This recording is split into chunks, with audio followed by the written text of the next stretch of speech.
अस्सलाम वालेकुम। तमाम तारीफ़ें रब जलाल के लिए और लाखों दरूद हज़ूर ख़ातमुन नबिय्यीन अलैहिस्सलाम के लिए। हक टाइम में खुशामदीद, मैं हूँ काशिफ़ रज़ा। नाज़रीन, उम्मीद करते हैं आपका वीकेंड अच्छा गुज़रा होगा। आज के इस व्लॉग में हम स्पेशली नज़र डालेंगे धुरंधर मूवी के रिलीज़ होने के बाद की सूरत हाल पर।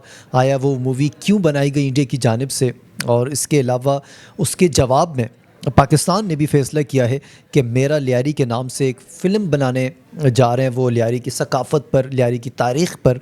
तो उस फ़िल्म में आप क्या कुछ देख सकेंगे, और धुरंधर मूवी के हवाले से भी कुछ हक़ाइक़ हम आपके सामने रखेंगे। हमने भी वो मूवी देखी तो उसका रिव्यू देंगे आपको, एक्चुअली इस मूवी में क्या कुछ था और उसके मकसद क्या थे बनाने के, और उसके बाद पैदा होने वाली कुछ सूरत हाल पर भी नज़र डालेंगे कि आया उस फ़िल्म से लियारी को या पाकिस्तान को या पाकिस्तानी इदारों को और फिर पाकिस्तान पीपल्स पार्टी को क्या नुकसान उठाना पड़ा है।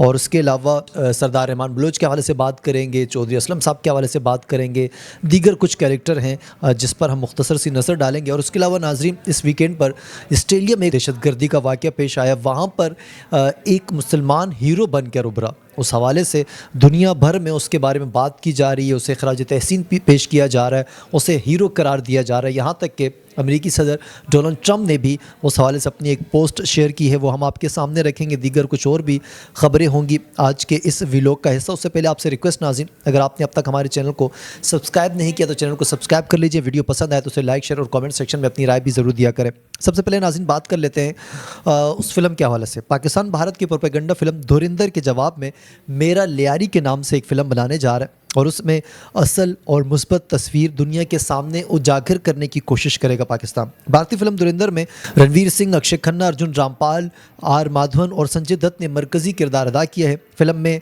लियारी को एक ख्याली और मनफी अंदाज में पेश किया गया, जहां एक भारतीय जासूस कराची के गैंग्स का खात्मा करता दिखाई दिया गया। फिल्म में लियारी को भारत के अंदरूनी मसाइल से जोड़ने की कोशिश भी की गई। उसके जवाब में पाकिस्तान की जानिब से मेरा लियारी के नाम से फ़िल्म पेश की जा रही है, जिसमें उस फिल्म में जो कुछ दिखाया गया उसको जवाब दिया जाएगा मेरे ख्याल से इस फिल्म में। और इसमें लियारी के स्पोर्ट्स, कल्चर, तहजीब और मस्बत पहलुओं को भी उजागर किया जाएगा। मेरा लियारी से अदाकारा दनानीर मुबीन फिल्मी दुनिया में कदम रख रही हैं, जबकि सीनियर अदाकार समिया मुमताज़ भी फिल्म में एक अहम किरदार अदा करेंगे। यह फिल्म पहले बेहनाज के नाम से बनाई जा रही थी, ताहम अब इसका नाम तब्दील करके मेरा लियारी रख दिया गया है, जो अगले महीने रिलीज़ कर दी जाएगी। वाज़ेह है कि सिंध के सीनियर वज़ीर शर्जील इनाम मेमन ने समाजी राब्ते की वेबसाइट एक्स ट्विटर पर बयान देते हुए कहा था कि धुरंधर लियारी के खिलाफ एक प्रोपेगेंडा फिल्म है, जबकि मेरा लियारी के जरिए इलाके का असल चेहरा दुनिया के सामने लाया जाएगा, जो अमन, तरक्की और फ़ख्र की इलामत है। लियारी तशद्दुद नहीं बल्कि सकाफत, खेल और जिंदा दिली का नाम है।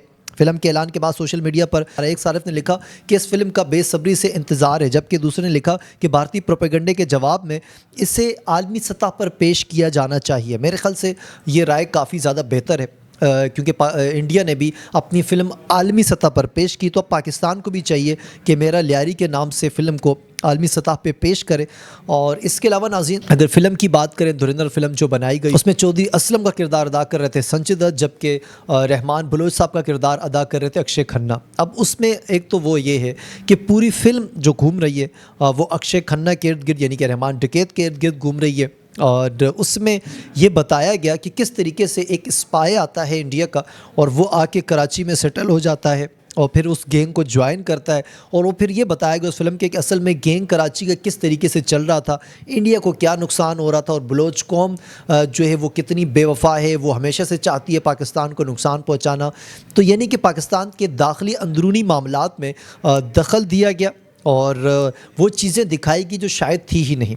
एक बात तो ये दुरुस्त है, अगर हम कैरेक्टर की बात करें, सबसे पहले मैं अब्दुर्रहमान बलोच साहब की बात कर लेता हूँ।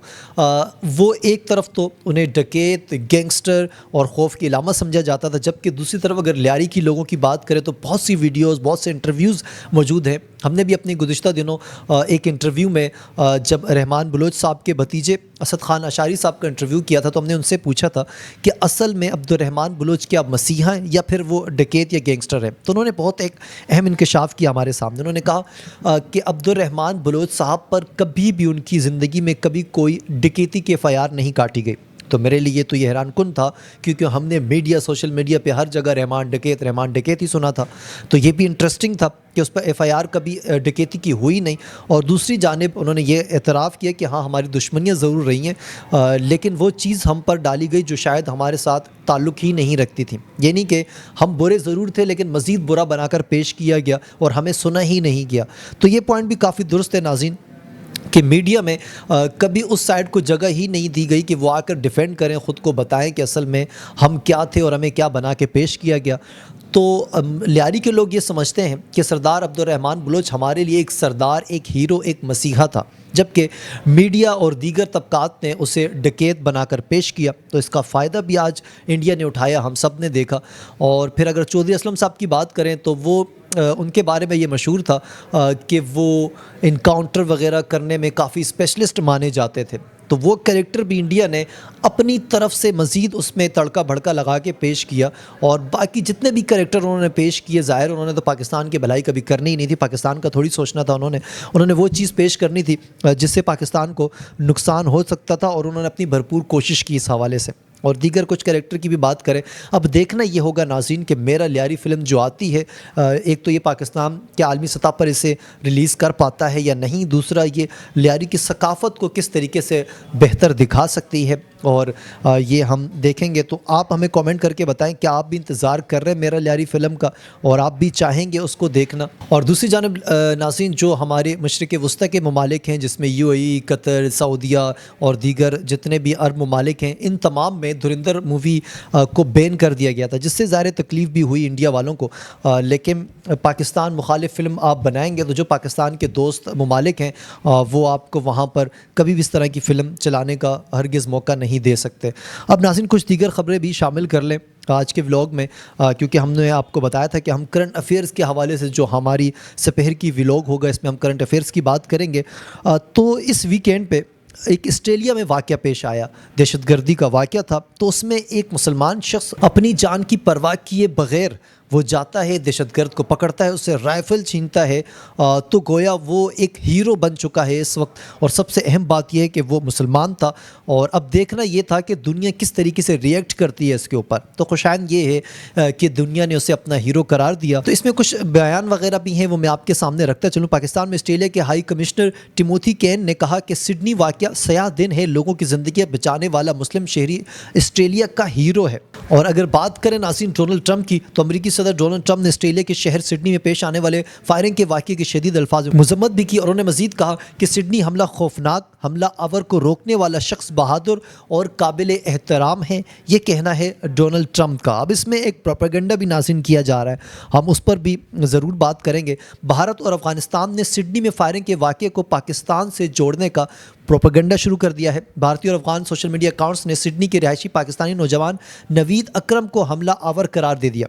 नवीद अकरम ने वीडियो पैगाम में प्रोपेगेंडा बेनकाब कर दी और कहा कि उनका तस्वीर इस्तेमाल करके झूठ फैलाया जा रहा है। नवीद अकरम का कहना था कि उनका दहशतगर्दी के किसी वाक़े से कोई ताल्लुक़ नहीं, बेबुनियाद प्रोपेगेंडे ने उनकी सलामती और साख को दाव पर लगा दिया। नवीद अकरम ने सोशल मीडिया पर जारी प्रोपेगेंडा रोकने की अपील भी कर दी है। और नाज़रीन, जब भी इस तरह के कोई वाक़यात होते हैं तो इंडिया की कोशिश यही होती है किसी भी तरीके से पाकिस्तान को उसमें मुलविस किया जाए और पाकिस्तान को बदनाम करने की कोशिश की जाए। लेकिन इस शहरी को भी हम खराज तहसीन पेश करते हैं कि ये सामने आए, इन्होंने अपना बयान आवाम के सामने और दुनिया के सामने इन्होंने रखा। अब नाज़रीन, रजब भट्ट की कुछ बात कर लेते हैं। सेशन कोर्ट लाहौर टिकटॉकर रजब भट्ट और नदीम मुबारक जुए की ऐप प्रमोशन के मुकदमे में बुरी ज़मानत मंजूर कर ली है। लाहौर के सेशन कोर्ट में मारूफ टिकटॉकर रजब भट्ट और नदीम नानीवाला अब बुरी ज़मानत के लिए पेश हुए। एडिशनल सेशन जज मंसूर अहमद कुरैशी ने जुआ ऐप केस में दायर अबूरी ज़मानत की दरख्वास्त पर समाअत की। समाअत के दौरान रजब भट्ट के वकील मियां अली इशफाक अदालत में पेश हुए। अदालत ने दोनों मुसलमान को शामिल तफ्तीश होने का हुक्म दिया,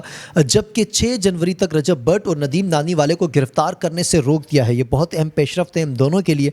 अदालत को आगाह किया गया कि रजब भट्ट इस्लामाबाद हाई कोर्ट से पहले ही ज़मानत हासिल कर चुके हैं, जिस पर हाई कोर्ट ने उन्हें सेशन कोर्ट में पेश होने की हिदायत जारी की थी। अदालत ने दलाइल सुनने के बाद रजब भट्ट और नदीम नानी वाला के अबूरी ज़मानत मंजूर करते हुए 6 जनवरी तक तोसी दी। केस की मजीद समाअत मुकर्रर तारीख को होगी। रजब भट्ट ने एक जबकि नदीम नानीवाला ने NCCIA के 2 मुकदमात में ज़मानत दायर कर रखी थी। तो उनके लिए ये कुछ रिलीफ भी समझा जा रहा है कि उन्हें कुछ मौका मिलेगा और वो फिर कुछ मज़ीद स्टे करेंगे, क्योंकि हालिया दिनों में वो वहाँ से डिपोर्ट कर दिए गए थे रजब भट्ट, और उनका ये कहना था कि मुझे डिपोर्ट नहीं किया, लेकिन असल में जो ख़बरें आई उनके मुताबिक उन्हें डिपोर्ट ही किया गया था और उन पर जो मुकदमात हैं अब उन्हें उनका सामना है और वो यहाँ के पेश हो रहे हैं। लेकिन इंटरेस्टिंग वाक़या तब पेश आया था जब ये वहाँ से आने के बाद बग़ैर नंबर प्लेट गाड़ी के अलीम ख़ान साहब के, मेरे ख़्याल से कोई ड्राइवर थे या उनके करीबी साथी थे, उनकी गाड़ी में बैठकर, उनके डाले में बैठकर ये अदालत पहुँचे थे, जहाँ पर आम साइलिन को कतारों में लगकर पहुँचना पड़ता है। वहाँ इन जैसे लोग